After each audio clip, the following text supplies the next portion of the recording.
contoh lah, ya kan? Contoh, ya seperti hari-hari. Apakah Bapak Ibu saudara sadar bahwa hari-hari ini juga sedang diarahkan kepada penyembahan kepada dewa-dewa, ya? Contohnya apa? Hari Minggu. Bahasa Inggrisnya apa? Sunday. Sun itu adalah dewa matahari daripada kepercayaan pagan Romawi, ya. Yaitu dewa Ra. Makanya dibikin Sundays. Menyembah kepada matahari, itu hari Minggu. Hari Senin, yaitu Monday. Monday itu dari dewa, yaitu dewa Anglo-Saxon. Ya. Itu namanya Dewi Bulan, Man, ya, Manandek. Nah, itu dari dewa itu. Ya. Nah, lalu selanjutnya hari Selasa, itu Tuesday. Itu adalah dewa yang dipercaya sebagai dewa perang langit. Ya. Dia adalah dewa pembela dalam mitologi Viking, Tuesday, itu hari Selasa. Jadi menyembah kepada dewa itu. Lalu yang namanya juga Rabu, Wednesday, ya. Itu adalah dari dewa Woden, Woden's Day, ya. Di mana ini sebenarnya adalah bicara tentang Odin, ya. Kita sudah lihat film-film yang ada, yaitu tentang dewa Asgard, ya. Film-film yang sekarang tuh, itu sekarang lagi dibangkitkan. Jadi hal-hal itu dari film-film teknologi yang ada seperti itu. Ya, itu tentang bagaimana kerajaan dewa Asgard, yaitu dewa Woden atau Odin. Lalu juga bicara tentang Thursday, itu sebenarnya dari Thursday, itu adalah bicara tentang dewa dari dewa petir, dewa kilat, yaitu Thor. Dan itu filmnya ada. Ya, bagaimana kita dicekokin anak-anak sekarang ini dengan hal seperti itu sebagai bentuk di mana lambang palu Thor sebagai kekuatan menjadi dewa. Anak-anak sekarang coba lebih senang cerita tentang hal itu daripada cerita tentang Daud, cerita tentang siapalah, ya kan? Coba tanya hakim pertama siapa di Alkitab, nggak tahu tuh. Saya khawatir ibu-ibu bapak-bapak juga nggak tahu. Otniel, ya kan? Yang diangkat setelah Yosua meninggal. Diangkatlah hakim-hakim. Lalu juga akhirnya Jumat, itu istrinya Woden, Freya namanya, Friday. Ya. Lalu juga akhirnya Sabtu, Saturn Days, dewa Romawi lambang kekayaan, dewa Saturn. Nah ini yang saya mau bilang, paganisme itu sebenarnya sudah diatur dengan prosesnya yang sedemikian, dengan perubahannya terus seperti itu. Jadi semua sudah dibuat, dikondisikan kira-kira seperti itu. Ya, di mana akhirnya tanpa disadari kita akan mengikuti dalam ketidaksadaran kita tentang apa yang menjadi bentuk dunia okultisme di era modern ini. Tapi kita diajak untuk kepada hal-hal yang sepele, kepada hal masa lalu, tentang mimpi lah, mimpi dipagut ular, mimpi kena peti mati, ya kan gitu, apa maksudnya, terus mimpi-mimpi apa gitu, nggak perlu lagi lah. Karena kita akan dikondisikan kepada hal yang tidak kita sadari bahwa gadget kita, ya kan, kita bisa bilang bahwa, wah, saya tahu nih kalau yang begitu-gitu tuh setan ini, setan itu. Tapi kita nggak sadar bahwa dunia kita sedang dirampas, sedang dikondisikan untuk masuk ke era modern, di mana akhirnya kita menjadi orang yang egosentris, nggak mau tahu dengan yang lain, nggak ada lagi bentuk kasih. Dan Alkitab berkata dalam Matius pasal 24, kasih kebanyakan orang akan menjadi pudar, menjadi hilang, menjadi dingin. Dan ini bahaya sekali. Ke belakang. Ya. Jadi ini adalah hal-hal yang perlu untuk kita pahami. Bu moderator, kalau waktunya saya kasih tahu ya, beberapa menit lagi ya, gitu ya. Baik, saya lanjutkan. Sebelum nanti kita masuk kepada sesi tanya jawab, saya lebih senang untuk kita bisa banyak bertanya jawab tentunya ya. Itu saya juga senang dengan panitia yang sudah menyediakan waktu 1,5 jam untuk kita boleh bertanya jawab. Jadi saya harapkan juga buat setiap Bapak Ibu Saudara ya untuk memberikan pertanyaan-pertanyaannya dan kita akan coba untuk menjawab itu semua ya. Puji Tuhan. Nah, sekarang kita lihat kepada beberapa hal yang dikatakan dalam Alkitab ya, supaya kita bisa mengerti bahwa hal-hal apa yang menjadi tantangan kita.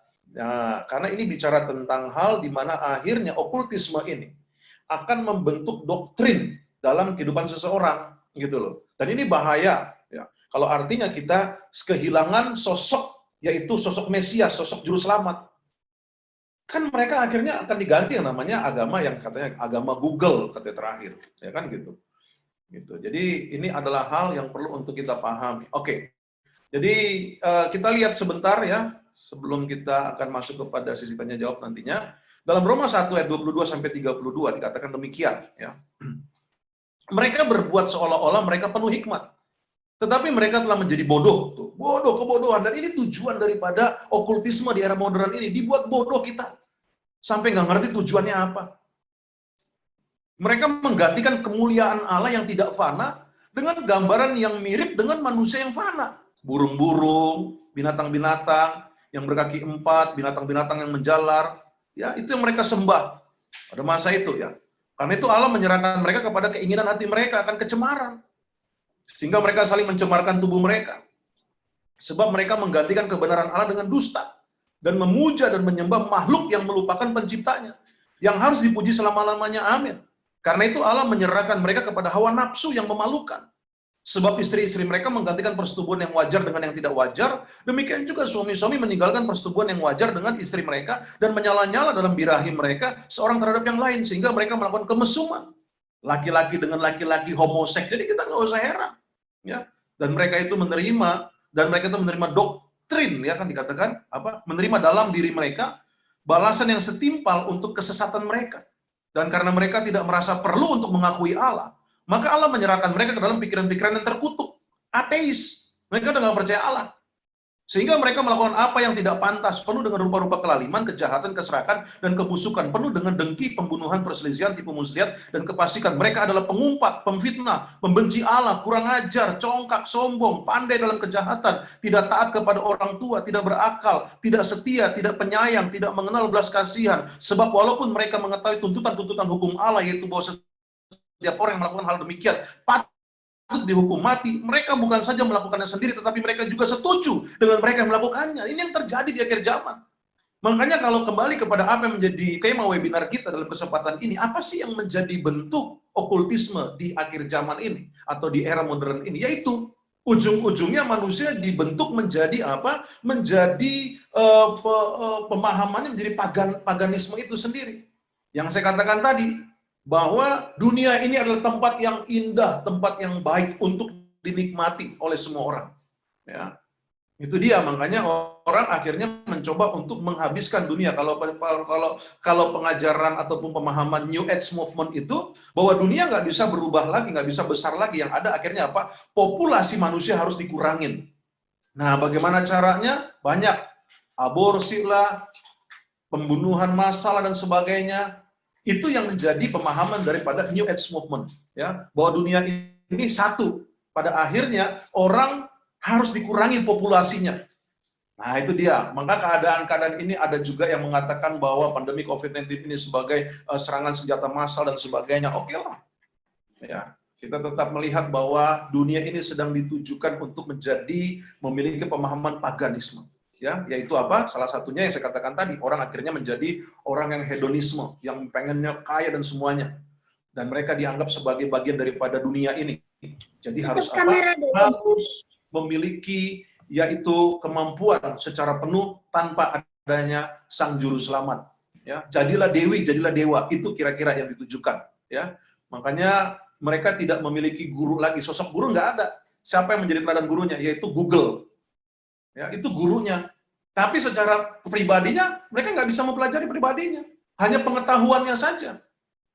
Ya, mau cari apa ini. Tetapi tidak melihat apa yang menjadi sosok daripada pribadi itu sebagai bentuk yang perlu ditiru dan diteladani. Nggak ada. Nah, ini bentuk daripada okultisme di era modern. Ya.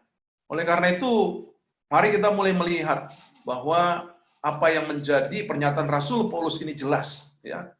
Oleh karena itu, mereka mulai melakukan hal-hal di mana pada intinya, pada ayat yang ke-28, dan mereka tidak merasa perlu untuk mengakui Allah. Maka Allah menyerahkan mereka kepada pikiran-pikiran yang terkutuk, sehingga mereka melakukan apa yang tidak pantas.